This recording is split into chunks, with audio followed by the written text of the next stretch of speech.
Assalamualaikum warahmatullahi wabarakatuh. Alhamdulillahi rabbil alamin. Allahumma salli ala sayyidina Muhammad wa ala ali sayyidina Muhammad.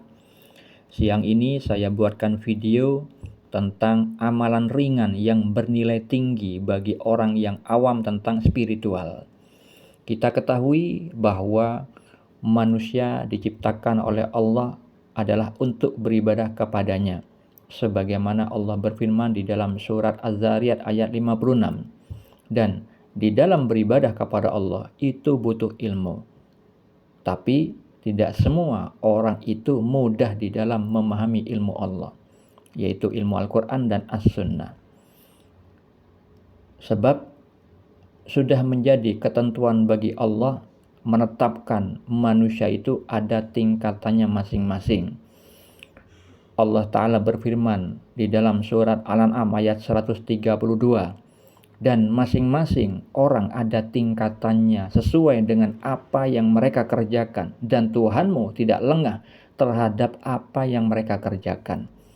Karena manusia itu ada tingkatan-tingkatannya, punya kemampuan yang berbeda-beda, maka Allah Maha Bijaksana menganjurkan di dalam surat Al-An'am ayat 135 yang bunyi ayatnya adalah, katakanlah Muhammad, wahai kaumku, berbuatlah menurut kedudukanmu, aku pun berbuat demikian. Kelak kamu akan mengetahui siapa yang akan memperoleh tempat terbaik di akhirat nanti. Sesungguhnya orang-orang yang zalim itu tidak akan beruntung. Di dalam surat tersebut, Allah memberikan anjuran kepada Nabi Muhammad, yang kemudian Nabi Muhammad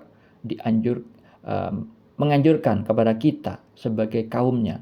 Untuk apa? Berbuat sesuai kedudukan kita, berbuat sesuai kemampuan kita. Seperti halnya Nabi Muhammad pun berbuat demikian, berbuat sesuai kedudukan beliau sebagai Rasul Allah. Sebab kalau misalkan manusia tidak berbuat sesuai dengan kedudukannya, tidak berbuat sesuai dengan kemampuannya, maka disebut orang-orang yang zalim, orang-orang yang melampaui batas, orang-orang yang melanggar syariat, dan akan mendapat ancaman dari Allah, akan dihukum. Makanya Allah berfirman, sesungguhnya orang-orang yang zalim itu tidak akan beruntung. Itulah ancamannya bagi orang-orang yang memaksakan diri berbuat sesuatu hal yang tidak sesuai dengan kemampuannya. Padahal Allah yang Maha Bijaksana sudah menganjurkan di dalam surat At-Taghabun ayat 16, yang bunyi anjurannya itu adalah, maka bertakwalah kamu kepada Allah menurut kesanggupanmu. Karena apa?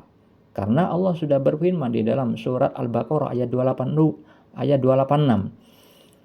karena Allah tidak akan membebani seseorang di luar kesanggupannya. Jadi kalau misalkan orang itu ada tingkat-tingkatannya berbeda-beda, maka saya anjurkan di dalam video ini, khususnya bagi orang yang awam tentang spiritual, misalkan sulit memahami ayat-ayat Al-Quran, karena ayat Al-Quran itu ada ayat-ayat yang muhkamat, yang mudah dipahami, berisi pokok-pokok agama. Sedangkan ayat-ayat yang mutasyabihat, yang memiliki makna tersirat, itu hanya bisa diketahui oleh orang-orang yang mendalam ilmunya, orang-orang yang di level ihsan, orang yang sudah musyahadah. Maka orang yang awam tentang spiritual sulit memahami ayat-ayat Al-Quran, hadis Nabi, karena di dalam kehidupannya dia ditakdirkan sibuk dengan berdagang misalkan, ada niat untuk menimba ilmu, cuman Allah takdirkan sibuk seperti itu. Mau ke pengajian belum ada waktu. Ada niat yang luar biasa. Saya pernah menjumpai orang seperti itu. Diajak pengajian, ternyata ada urusan yang mana urusannya itu berkaitan dengan kemaslahatan atau kebaikan orang banyak. Sedangkan ketika dia berilmu, itu hanya untuk dirinya sendiri. Kalau misalkan hanya mendengarkan suatu ilmu, dia tidak mampu melakukannya. Tetapi di saat itu dia punya tugas untuk kemaslahatan orang banyak. Dan dia mengutamakan itu dulu. Karena kalau dia mengkaji ilmu, belum tentu dia paham. Karena memang saya temui memang itu orang awam. Sebagai Pak LT. Namun pemahaman tentang spiritual itu sangat-sangatlah awam. Maka misalkan ada orang yang seperti itu, tingkatannya awam, saya berikan amalan yang ringan tapi bernilai tinggi di sisi Allah. Apa itu? Selain melakukan perintah Allah yang diwajibkan, yaitu sholat 5 waktu, puasa Ramadan, zakat. Nah, ada amalan ringan yang bernilai tinggi di sisi Allah, bisa dikerjakan kapan saja, secara lisan maupun di hati, yaitu mendoakan orang lain yang seiman untuk keselamatan dunia dan akhiratnya, kebahagiaan dunia dan akhiratnya. Itu saja. Seringkali mendoakan seluruh umat Islam, baik itu muslimin muslimat, mukminin mukminat.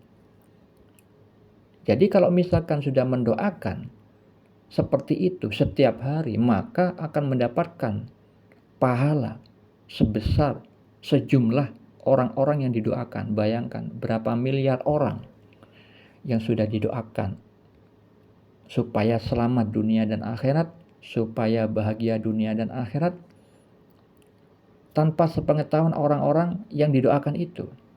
Maka kalau misalkan ada orang yang melakukan seperti itu, ingatlah tentang keutamaan mendoakan seperti itu tanpa sepengetahuan orang didoakan. Dijelaskan di dalam hadis riwayat Muslim, Rasulullah bersabda, tidak ada seorang muslim pun yang mendoakan kebaikan bagi saudaranya sesama muslim tanpa sepengetahuannya, melainkan malaikat akan berkata, dan bagimu juga kebaikan yang sama. Di dalam riwayat yang lain dijelaskan bahwa doa seorang muslim untuk saudaranya sesama muslim tanpa diketahui olehnya adalah doa mustajabah. Di atas kepalanya orang yang berdoa ada malaikat yang telah diutus, sehingga setiap kali dia mendoakan kebaikan untuk saudaranya, maka malaikat yang diutus tersebut akan mengucapkan amin, dan kamu juga akan mendapatkan seperti itu.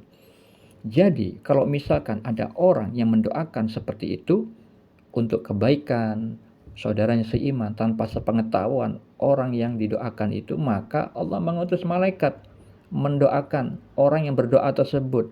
Misalkan ada orang yang tanpa sepengetahuannya sulit membayar hutang, kemudian dengan doa orang yang tulus ikhlas seperti tadi, akhirnya saudaranya seiman itu bisa membayar hutang. Ada orang yang belum punya rumah, dengan ada orang yang tulus berdoa tadi, tiba-tiba Allah ijabah karena malaikat yang mendoakannya.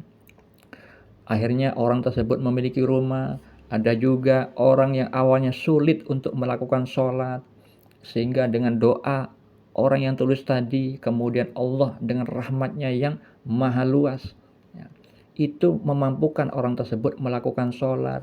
Ketika ada saudaranya yang lain sulit di dalam mensedekahkan sebagian hartanya, punya rasa kikir, kemudian ada orang yang tulus ikhlas mendoakan tanpa sepengetahuannya, ternyata dia dimampukan oleh Allah, dirahmati oleh Allah menjadi orang yang gemar bersedekah. Ketika ada orang lain yang sering mengeluh, berkeluh kesah atas musibah-musibah buruk yang ditimpakannya karena tidak memahami ilmu hakikat di balik musibah itu, kemudian ada orang yang tulus di kegelapan malam atau di siang hari, di sore hari mendoakan untuk kebaikan saudaranya itu, ternyata Allah merahmatinya dengan adanya orang yang tulus itu. Akhirnya orang tersebut ridho, minimal bersabar atas ketetapan Allah. Nah, seperti itu nanti dampaknya kepada orang yang mendoakan. Orang yang mendoakan yang awalnya sulit menjadi senang. Awalnya orang yang mendoakan itu punya banyak hutang, ternyata dimampukan untuk bayar hutang. Yang awalnya orang itu sulit memahami agama, ternyata setelah mendoakan kebanyakan orang lain, maka dia akhirnya dimampukan oleh Allah mudah memahami ilmu agama. Nah, seperti itulah saudara-saudariku, amalan ringan yang bernilai tinggi di sisi Allah, mendoakan dengan tulus ikhlas tanpa sepengetahuan orang yang didoakan. Semoga bermanfaat. Assalamualaikum.